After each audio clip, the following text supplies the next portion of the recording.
I've always found it sometimes cringeworthy, sometimes just fascinating, a little uncomfortable watching Trump, someone who, even if you like him politically for some reason, I think we can all agree, if we're being honest, he's not really a family man, doesn't love hanging out with his family members. Hearing him talk about his family members as if he has this close, healthy relationship with them. And before we actually look at the interview moment that I'm talking about, I want to contextualize it with something we already looked at, which is this. How do you feel when people say they don't like him? What do you wish they knew about him?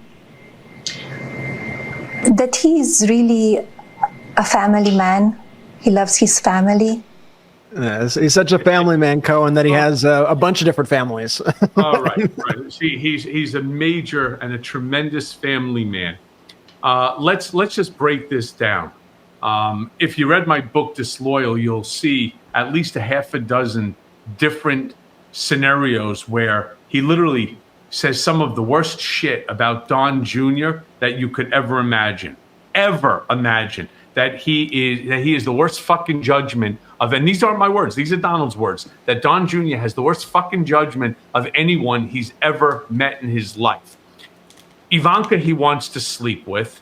Eric, he really doesn't say anything other than Eric has his spatial understanding, right? All three of these kids, by the way, were not raised by Donald. They were really raised by their mom, but more even than that, they were raised by a guy named Vinny, who was their driver.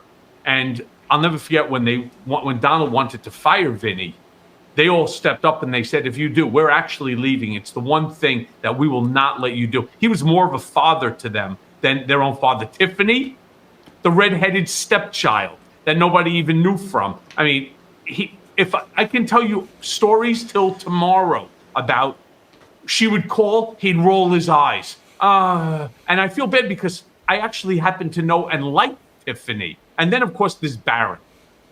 Barron has seen less of Donald than any of the other four children, which is hard to believe as it relates even to Tiffany. So, yeah, he's a family man. Well, So, again, we looked at that already.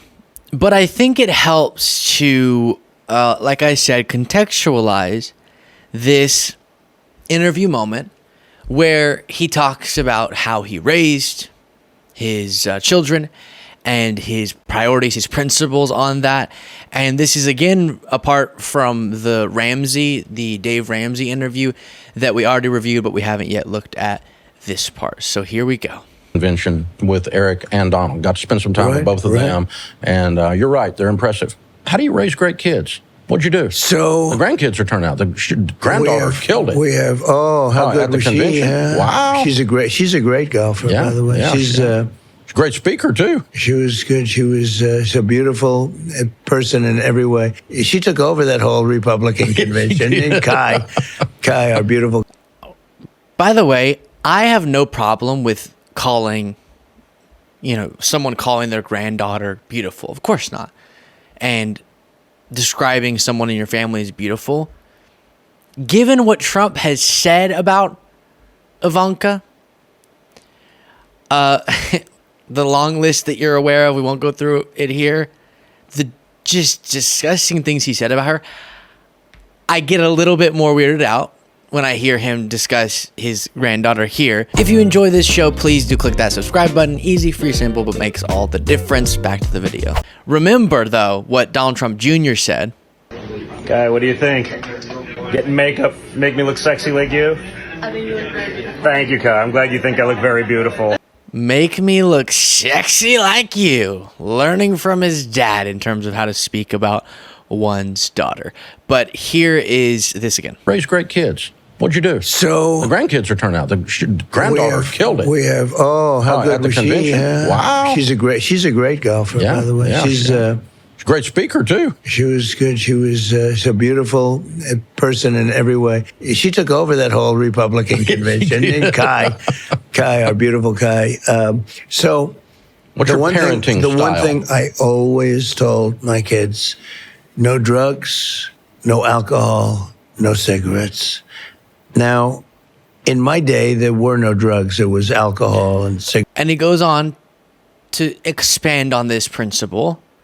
And he does bring up his brother. And many have mentioned that when he discusses the struggles Fred Trump had with alcoholism, it is a thing you can sympathize with, okay? So that is not a part of the category of things that I'm talking about here. But he just continues to tell why he told his kids no drugs, no alcohol, no cigarettes. But that's the only, what's your parenting style? The only thing Trump says, up until the next point I'm going to play for you, is no drugs, no alcohol, no cigarettes. Which, perfectly fair thing to say as a parent. I think most parents do recommend that to their kids. It's an interesting thing that he goes back to because I think it shows his discomfort with talking about this. What's your style of parenting? Well, I believe that a parent should, through their actions, show a profound and unconditional love for their sons and their daughters, so that that person knows that no matter what happens out in the world, they are loved and they are supported. I think as a parent, you should uplift the ambitions of your child. Show them that the way you make the most of this life is trying to fulfill your dreams, but that takes work ethic.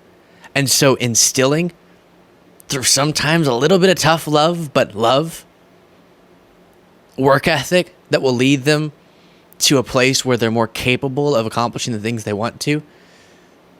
And instilling values like the importance of family. And listen, Dave, tell me how long you want me to go on in this. I could just talk about this all day. I think showing my children what patient, honest, thoughtful, devoted love looks like with my wife.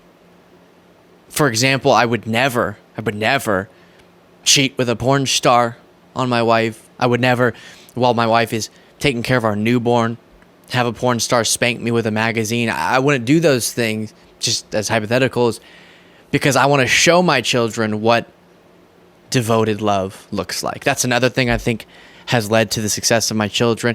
And none of it. Just no drugs, no alcohol, no cigarettes. All right, then we go to here. I tell people for their children, no drugs, he's back no to alcohol, and no cigarettes.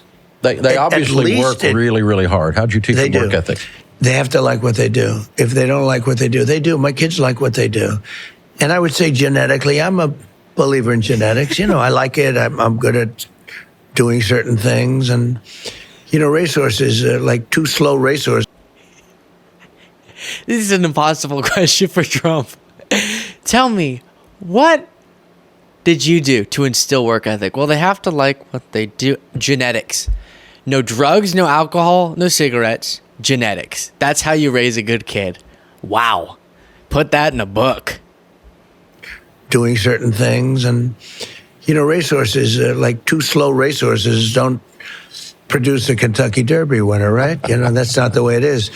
But you have to have an ability at something. And if you don't have the ability, don't do it. But most importantly, do something you like, whether it's your parents or not. Your parents want you to go into a business, or they want you to go into a store with them if they have a store. I would say that you have to love what you do. If you don't love what you do, it's not going to work. I've never seen it. If you don't want to get up in the morning and go to work. Now, a lot of people say, with all the people that come after you, do you really love getting up in the morning? You understand that, right? And there it is. I'm It's the 1 degree of separation between a question and it being about him, no matter what it is. What led to your children's success? Well, some people say, because I'm so wronged and I'm so persecuted that I can't get up, but I can. They say I can't put on my big boy pants, but I can. And it inspires people. Dave, what was the question? really love getting up in the morning. You understand that, right? I'm attacked at left and right, but I do because we make so much progress. We're doing great on the campaign, as you probably see. if you see the difference between that and how Biden, for example, talks about his family, it's night and day. Night and day. It's good advice. You should say, hey, no drugs, no alcohol, no cigarettes. As a parent, that's a great thing to say, especially to your underage children. And it just is, it's so generic. And it also doesn't explain how you convince them not to do those things too early. It explains nothing. But he is very quickly able to get back to, our campaign's going well, so that's cool. And I think this is fair game to ridicule because of how hypocritical the MAGA movement is and in deciding to not just judge, but then use that judgment as a justification for governance that seeks to demonize and push down people who have lifestyles they disagree with. And they say that's justified because of their family values. And we're going to pick leaders with good family values. And we get to decide what a family means exactly. And meanwhile, they pick someone who is found in a civil trial to have sexually assaulted someone, who has this long history of cheating on wives plural, who has a long history of not having a healthy relationship, it seemed, with his children, because he puts himself above everything and everyone. And so, no, I don't think we have to, just because he says no drugs, no alcohol, no cigarettes, believe Melania that he's a family man. Because that seems like just the one thing that he thinks of. And again, I do sympathize with, he really does seem impacted on a human level by his relationship with his brother. But otherwise, they're a very strange answer. I have his other clip pulled up. Let's see. I don't even remember why I grabbed this. Let's see. So what leadership qualities, when Eric's hiring, did you teach him to look for? Well, I like the recommendation business, but what I like best is taking people that are in the company and moving them up. You take a waitress as an example, and she becomes the head of the restaurant. You say, because if certain people are good. And when they work for you already, that's better than recommendation. But if you don't do that, or if you can't do that for some reason, you really need strong references, and then they have to enjoy their job.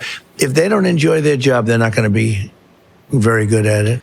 Yeah, the thousands of people that you've ripped off throughout your career haven't enjoyed their job because of you.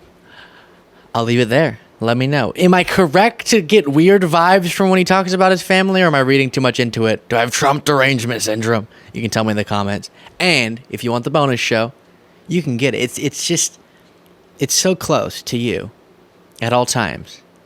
And you just got to reach for it by clicking the join button below.